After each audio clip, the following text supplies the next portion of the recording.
दुनिया की तीसरी सबसे बड़ी एयरलाइन बनी इंडिगो। कंपनी का मार्केट कैप 1.47 लाख करोड़ पहुंच चुका है। साउथ वेस्ट एयरलाइन को भी पीछे छोड़ दिया है। तो देखिए, बात अगर इंडिगो की करें तो दुनिया की तीसरी सबसे बड़ी एयरलाइन बन चुकी है इंडिगो। कंपनी का जो मार्केट कैप है उसमें भी इजाफा हुआ है और कंपनी का जो मार्केट कैप है वो 1.47 लाख करोड़ पर पहुंच चुका है। और सबसे बड़ी बात यह कि इंडिगो ने साउथ वेस्ट एयरलाइन को भी पीछे छोड़ दिया है। चलिए और अब आगे बढ़ेंगे, बात होगी निफ्टी की। निफ्टी ने 22,775 का ऑल टाइम हाई रिकॉर्ड बनाया है। सेंसेक्स 354 चढ़कर 75,038 पर हुआ है बंद। पावर और आईटी शेयर्स में तेजी रही है। तो ये बड़ी जानकारी आपको शेयर मार्केट से जुड़ी हुई लगातार हम दे भी रहे हैं और इसका जिक्र अखबारों में भी है। सेंसेक्स की अगर बात करें तो बुधवार को 354 अंक की तेजी रही, ये 75,000 के उच्चतम स्तर पर बंद हुआ है। वहीं निफ्टी की बात करें तो 22,776 के सर्वोच्च स्तर पर ये बंद हुआ है। आपको बता दें कि रिकॉर्ड स्तर इसका ये अब तक का है। दूसरी तरफ अगर हम सोने और चांदी की बात करें तो उसमें भी लगातार इजाफा हो रहा है। 24 कैरेट सोना में भी वृद्धि हुई है और अब इसका 24 कैरेट का रेट पहुंच गया है 71,832 रुपए। वहीं चांदी की बात करें तो इसका भाव भी 243 रुपए बढ़कर अब पहुंच गया है रिकॉर्ड 82,343 रुपए पर पहुंच गया है। तो लगातार सोने और चांदी के जो रेट है उसमें भी इजाफा हो रहा है। तो देखिए, इसी खबर का जिक्र अमर उजाला के फ्रंट पेज पर भी किया गया। शेयर बाजार का अमृतकाल। सेंसेक्स पहली बार 75,000 के पार, वहीं 1,961 शेयर बढ़त में चल रहे हैं। कुल मिलाकर 1,961 शेयर हरे निशान में बंद हुए। 1,869 शेयर गिरावट में रहे। 103 शेयरों में कोई बदलाव नहीं रहे। तो मार्केट अपडेट भी यहाँ पर दे रखी है साथ साथ में। और बड़ी बात यह कि फ्रंट पेज की सबसे पहली हेडलाइन ही यही दे रखी है। इसके साथ साथ में एफएमसीजी, ऊर्जा और धातु कंपनियों के शेयरों में खरीदारी से ऐतिहासिक स्तर पर पहुंचा है बाजार। और एक पॉजिटिव खबर के तौर पर दिखाया गया है। विदेशी संस्थागत निवेशकों ने बुधवार को शेयर बाजार में शुद्ध रूप से 2,778.17 करोड़ रुपए की खरीदारी की है। तो अमृतकाल का जहां सेंसेक्स हम आपको बता रहे थे कल और उससे पहले भी, और इस बीच अब भी हेडलाइन में लगातार यही खबर बनी हुई। आगे बढ़ते हुए बात अगली खबर की। सुप्रीम कोर्ट ने दी है डीएमआरसी को बड़ी राहत। अनिल अंबानी को अब मेट्रो नहीं देगा 8,000 करोड़ रुपए। 2,500 करोड़ रिलायंस इंफ्रास्ट्रक्चर से वसूलने को कहा गया है सुप्रीम कोर्ट के द्वारा। और देखिए, नवोदय टाइम्स की एक खबर है, फ्रंट पेज पर एक खबर है जिसमें इस पूरी खबर को डिटेल से बताया गया। हेडलाइन, अनिल अंबानी को मेट्रो नहीं देगा 8,000 करोड़, सुप्रीम कोर्ट ने डीएमआरसी को राहत दी है। दरअसल सुप्रीम कोर्ट ने बुधवार को अपने ही 3 साल पुराने उस फैसले को पलट दिया जिसमें दिल्ली मेट्रो के साथ विवाद में अनिल अंबानी समूह की कंपनी को, रिलायंस इंफ्रास्ट्रक्चर को, जो उनकी कंपनी है, 8,000 करोड़ रुपए का भुगतान करने का आदेश दिया गया था। शीर्ष अदालत ने कंपनी को पहले ही प्राप्त हो चुके लगभग 2,500 करोड़ रुपए का वापस वसूल करने के लिए कहा और माना कि पिछले फैसले के कारण न्याय की भ्रूण हत्या हुई है। साल 2021 के फैसले के खिलाफ दिल्ली मेट्रो रेल कॉरपोरेशन की उपचारात्मक याचिका को अनुमति देते हुए प्रधान न्यायाधीश DY चंद्रचूड़ की अध्यक्षता वाली एक विशेष पीठ ने कहा कि दिल्ली हाईकोर्ट की खंडपीठ का आदेश एक सुविचारित निर्णय था और सर्वोच्च न्यायालय के लिए इसमें हस्तक्षेप करने का कोई वैध आधार नहीं था। इस न्यायालय की 2 न्यायाधीशों की पीठ के फैसले ने उच्च न्यायालय की खंडपीठ के फैसले में हस्तक्षेप किया, उसके परिणाम स्वरूप न्याय नहीं हो सका। देखिए, अगर पूरे मामले को समझने की कोशिश करें तो ये पूरा मामला है क्या। न्यायाधिकरण मध्यस्थता के आदेश के अनुसरण में डीएमआरसी द्वारा रिलायंस इंफ्रास्ट्रक्चर फर्म को भुगतान की गई राशि सार्वजनिक क्षेत्र की कंपनी को वापस करनी होगी। मध्यस्थता न्यायाधिकरण के आदेश के अनुसार DAMPL रियायत समझौते के संदर्भ में 2,782.33 करोड़ रुपए और ब्याज का हकदार था। 14 फरवरी 2022 तक ये रकम बढ़कर हो गई 8,009.38 करोड़ रुपए। शीर्ष अदालत ने 9 सितंबर 2021 को डीएमआरसी के खिलाफ लागू होने वाले 2017 के मध्यस्थ न्यायाधिकरण के आदेश को बरकरार रखा और कहा था कि अदालतों द्वारा ऐसे आदेशों को रद्द करने की को परेशान करने वाली जो प्रवृत्ति है, इसने दिल्ली हाईकोर्ट के आदेश को रद्द कर दिया था। तो ये पूरा मामला था। इस पूरे मामले में अब सुप्रीम कोर्ट ने अपने 3 साल पुराने फैसले को ही पलट दिया है। आगे बढ़ते हैं और अब आगे बढ़ेंगे, बात होगी मध्य प्रदेश के उज्जैन की, जहां पर महाकाल मंदिर में अब आप नहीं ले जा पाएंगे मोबाइल या कोई भी जो डिजिटल उपकरण है वो। गर्भगृह में अग्निकांड के बाद प्रशासन और भी ज्यादा सख्त हुआ है। मंदिर प्रशासन ने यह फैसला लिया है। आपको याद होगा होली के दिन यह हादसा हुआ था जब वहां पर महाकाल को गुलाल चढ़ाया जा रहा था। उस दौरान गुलाल ने आग पकड़ ली और पूरे गर्भगृह में आग लग गई थी। कई लोग उसमें झुलस गए थे और कल इसमें ये निकलकर बात सामने आई थी कि जो झुलसे हुए पुजारी थे उनकी कल मौत हो गई थी। तो इस तरीके की घटनाएं आगे कभी ना हो, इसको देखते हुए ये फैसला लिया गया है कि महाकाल मंदिर में अब मोबाइल फोन, कोई भी इलेक्ट्रॉनिक डिवाइस वो आप लेकर नहीं जा सकेंगे। इसके लिए आप बाहर एक अलग से काउंटर बनाया जाएगा, आप वहां पर रख सकेंगे। और साथ ही साथ गर्भगृह के अंदर, मंदिर के अंदर जो पंडित हैं, पुजारी हैं, उनकी संख्या भी सीमित करने की बात यहां पर कही गई है। रंजना, बढ़ते खबरों में आगे और देखिए, खाने के बजट का 50% रेस्टोरेंट ऐप पर खर्च, घर से ज्यादा बाहर खा रहे हैं भारतीय। प्रोसेस्ड फूड की खपत दोगुनी हुई और 5% शहरी घर में खाना नहीं बना रहे हैं। आय बढ़ने पर पौष्टिक चीज नहीं फास्ट फूड खा रहे हैं। और मॉस्पी की रिपोर्ट में ये दावा किया गया, तो रिपोर्ट के जरिए ये पूरी जानकारी शेयर की गई है कि किस तरह से जो भारतीय है वो घर का खाना नहीं, बाहर का खाना ज्यादा खा रहे हैं। और खाने के बजट का 50% जो है वो रेस्टोरेंट और ऐप पर खर्च कर रहे हैं। प्रोसेस्ड फूड की खपत दोगुनी हो गई है। साथ ही साथ ये भी जानकारी कि 5% शहरी घर में खाना नहीं बना रहे हैं। तो देखिए, आजकल इतनी सारी ऐप्स हैं जिनके ज़रिए लोग घर बैठे ऑर्डर करते हैं, और जाहिर तौर पर ये रिपोर्ट ये कहती है कि लोग जब इनकम सोर्सेज बढ़ रहे हैं तो पौष्टिक आहार खाने की बजाय जंक फूड पर ज़्यादा इन्वेस्ट कर रहे हैं, और जाहिर तौर पर ये स्वास्थ्य के लिए भी अच्छा नहीं है। तो खाने के बजट का 50% रेस्टोरेंट जो ऐप है उन पर खर्च किया जा रहा है। आगे बढ़ते हुए बात एक बार फिर से ईद की होगी।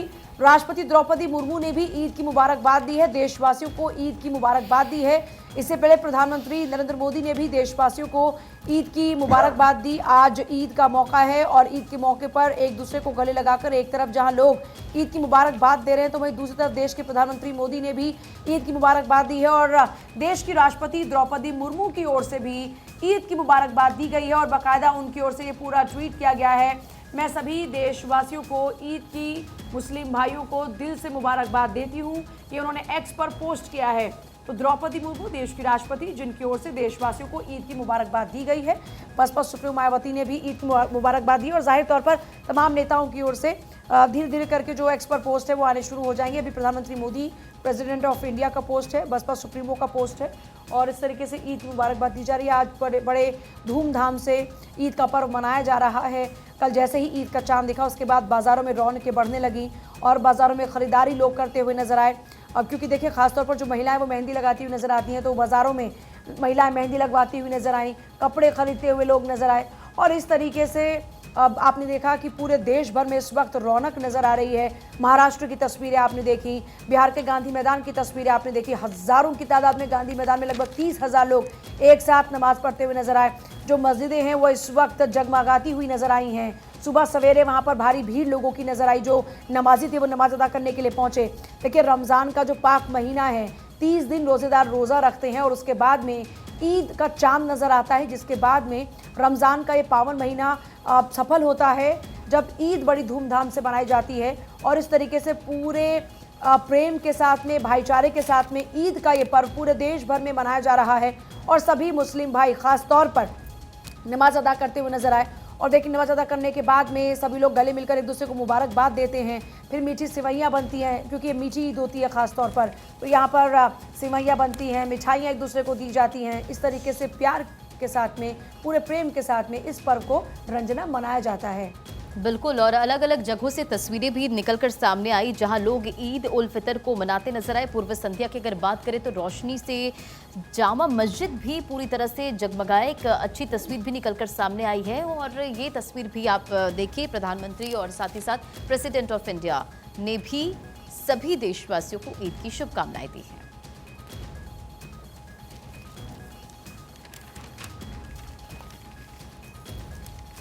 बढ़ते खबरों में आगे और अगली बड़ी खबर आपको बताते चले आईपीएल से जुड़ी हुई। टाइटंस ने रोका रॉयल्स का विजय रथ और आखिरी गेंद पर जीत दर्ज की। गुजरात ने राजस्थान को 3 विकेट से हराया है।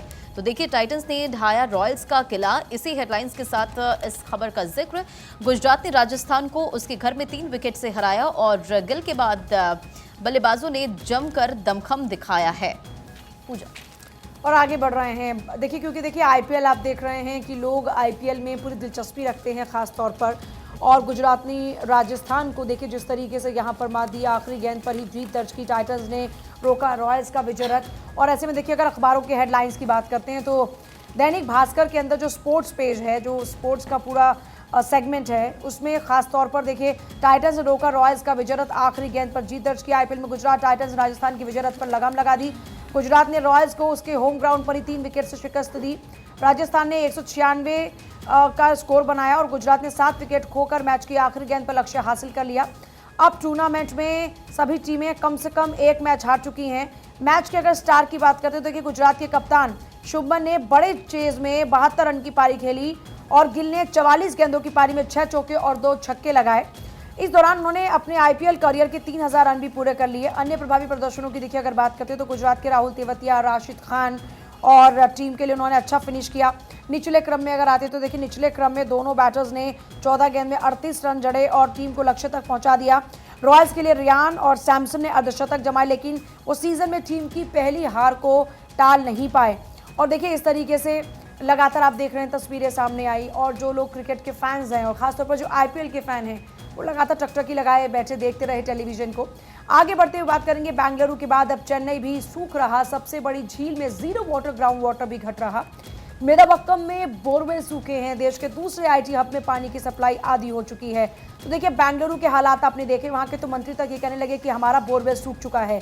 बेंगलुरु में इस वक्त टैंक्स का सहारा है और उस टैंक्स के लिए भी मदद केंद्र से मांगी जा रही है कि हमारे यहाँ पर पानी की बहुत ज़्यादा कमी हो रही है और वहाँ पर देखिए जो ग्राउंड वाटर लेवल है वो लगातार गिरता जा रहा है और अब तो इस हद तक बात आ चुकी है कि बोरवेल सूख चुके हैं। यानी लोग अगर बोरवेल से भी प्रेशर के जरिए पानी का इस्तेमाल की कोशिश करते हैं तो बूंद बूंद पानी उसमें नहीं आ रहा, तो वहाँ के लोगों का हाल आप समझ सकते हैं। लेकिन बड़ी बात यह है कि ये संकट यहीं तक नहीं खत्म हुआ। बेंगलुरु के बाद में ये संकट अब चेन्नई में भी आ चुका है। और क्योंकि देखिए बेंगलुरु की बात करें या फिर आप चेन्नई की बात करें, दोनों को ही आईटी हब कहा जाता है और ऐसे में दोनों आईटी हब में इस वक्त सूखा पड़ रहा है। देश के दूसरे आईटी हब में भी पानी की किल्लत होनी शुरू हो चुकी है और जो वहाँ की आबादी है वो इस वक्त सूखे की मार झेल रही है। सबसे बड़ी जो झील है उसमें भी वाटर जीरो हो चुका है। तो जरा समझिए कि वहाँ पर इस वक्त किस तरह के हालात होंगे। लोग सिर्फ वाटर टैंक्स के ऊपर डिपेंडेंट हैं। अगर ज़मीनी पानी की बात करते हैं तो पानी सूख चुका है, लोग परेशान हो रहे हैं, बूंद बूंद के लिए त्राहिमाम त्राहिमाम कर रहे हैं। चलिए और अब आगे बढ़ेंगे, बात होगी दिल्ली की। दिल्ली में क्योंकि अब तापमान अपने तेवर दिखाने लगा है, 40 डिग्री के पास पहुंचा है पारा।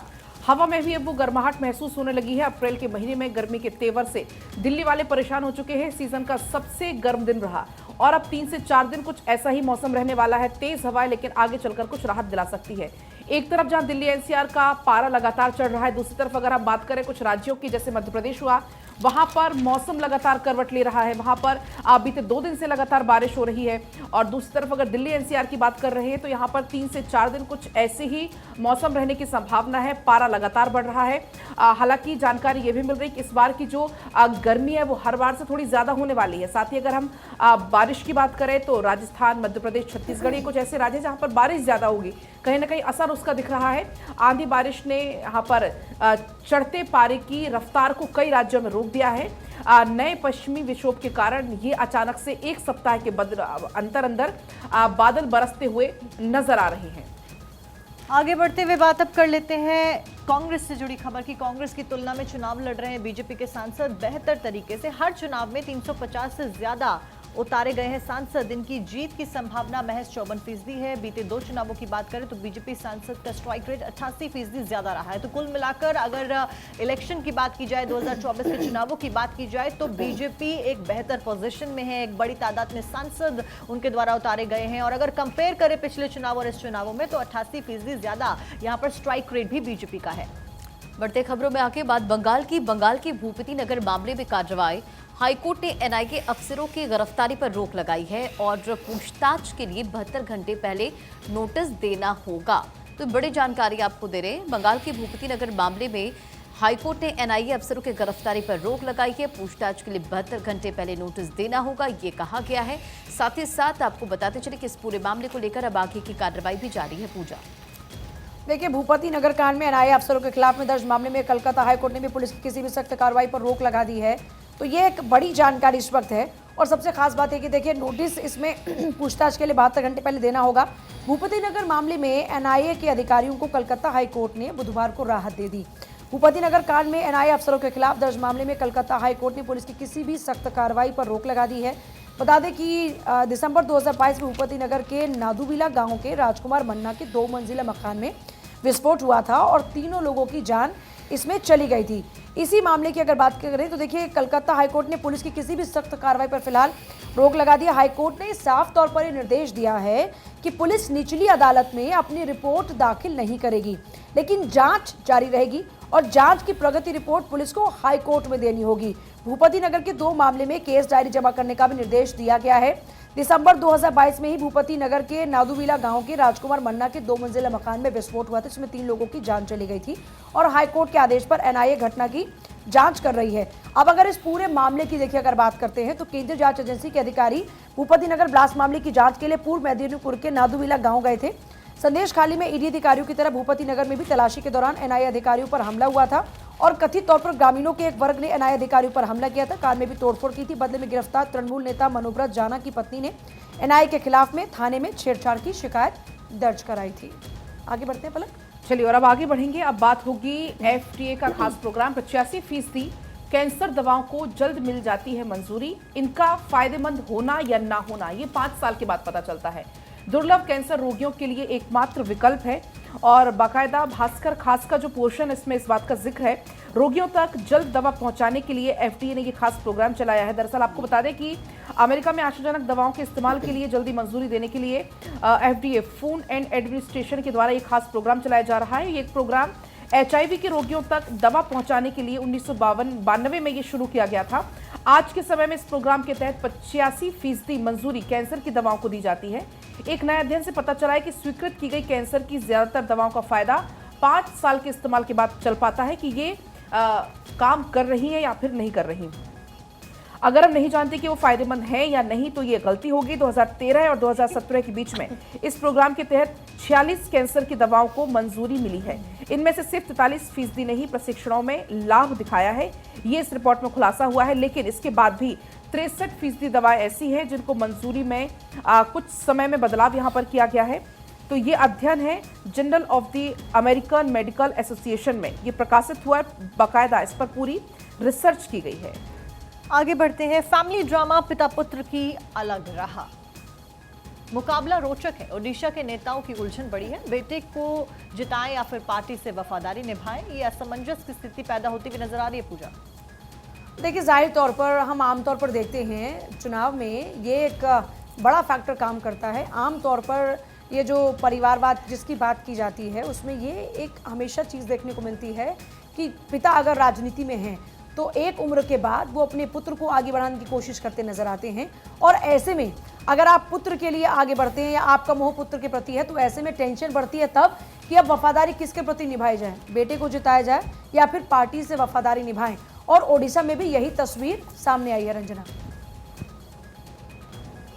तो देखिए ओडिशा में जो नेताओं की उलझन है वो अब बढ़ी हुई नजर आ रही है, क्योंकि आप बेटे को चुने या पार्टी को चुने, ये सबसे बड़ा सवाल उनके सामने खड़ा है कि अगर आप बेटे को चुनते हैं तो पार्टी से यहाँ पर गद्दारी होगी, पार्टी को चुनते हैं तो यहाँ पर जो बेटा है वो रह जाएगा। तो कुल मिलाकर ये अलग अलग राह फैमिली ड्रामा पिता पुत्र की देखने को यहाँ पर मिल रही है। मुकाबला और भी ज्यादा रोचक अब नजर आने लगा है।